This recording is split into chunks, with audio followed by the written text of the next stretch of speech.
Evo, zdaj ste me pa res dobili, ampak priznajte, tudi vam kdaj paše malo te hitre prehrane. Pa, komu pa ne, ne?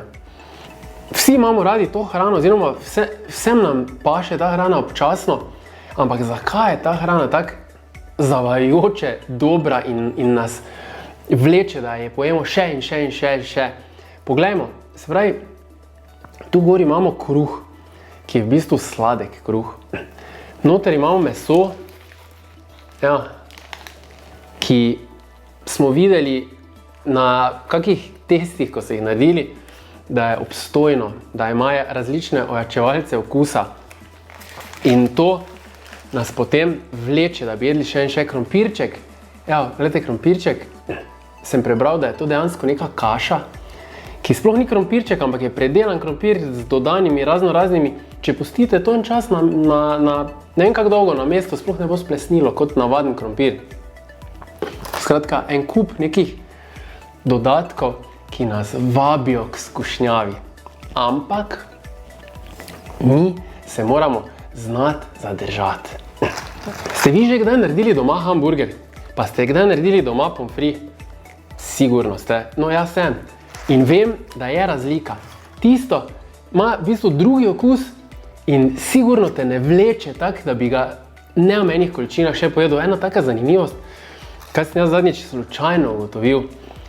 Pojedel sem en taki obrok podoben temu iz McDonald'sa in potem sem si nažajfal roke, enkrat, dvakrat, trikrat in potem, ne samo da sem si nažajfal roke, ko sem se šel tuširati, sem si šel prav glavo in drgnil šampon po laseh, ko ima res močen von in 6krat je bilo vse skupaj nažajfano, oprano.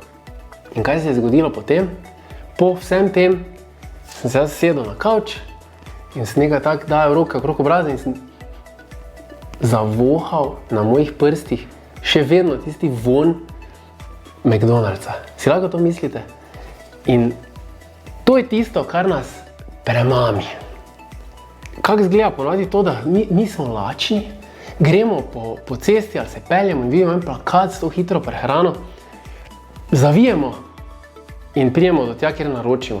In ker smo lačni in ker vohamo te vonjave in te okuse, naročimo vedno več, kot dejansko potrebujemo. In nikoli naročimo en hamburger, ampak naročimo meni in v meniju je zraven krompirček in je zraven pijače in na voljo imamo samo sladke pijače in velike pijače. Se pravi, ker je mala razlika med malim menijem in srednjim in velikim, izberemo pač velikega. In potem spet pojemo več, kot bi potrebovali. Zdaj pa, ker je vedno več vsega tega noter, na koncu, ko vse to pojemo, čeprav je veliki meni, na koncu še vedno čutimo lakoto. In bi pojedli še. In to je tisto, kjer se mi ne znamo obvladati. Ok, bomo drugič govorili o tem, kako se sploh temu izogniti, ampak ko se že to baše, se moramo tudi znati obvladati. To je tako, da bi na primer šli po plaži in bi tam videli eno punco, dve take sočne breskvice, ki bi jih najrajši vgriznili ali pa prijeli, pa se obvladamo. Ali pa recimo punca vidi nekega tipa ali pa kakega, kaj ponavadi punce, kakega pevca in bi skočila kar na njega najrajši, pa tega tudi ne naredi, ne? Se pravi, se zna v določeni situaciji obvladati, ne? In tudi pri tem se moramo znati obvladati. Da to vse skupaj ni zdrava prehrana, vemo in se verjetno vsi strinjamo. Tako da, tu ne bomo preveč izgubljali več besed na to temo, bomo pa v prihodnosti verjetno marsikaj slišali ali pa spregovorili o tem, kaj pa je zdrava prehrana, kako gledati na njo, kaj delati, da bomo bolj zdravo živeli, da bomo boljše izbirali pri naši prehrani. In to je v bistvu moje delo, da se vam predstavim. Jaz sem Vitja Sikošek, že več kot 20 let se ukvarjam s tem področjem zdravega življenja, ljudem pomagam se spraviti boljšo formo, izboljšati njihovo zdravje, imam tudi trgovino.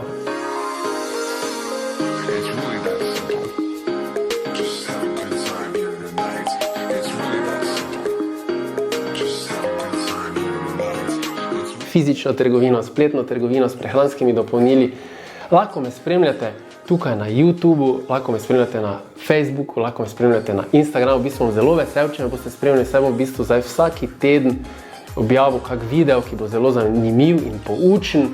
Tako da, to je to. V naslednjem videu pa bomo razkrili, kaj pa je v bistvu zdrava prehrana oziroma neka osnovna načela, kako spremljati, a se lažje odločiti, da boste izbrali prav.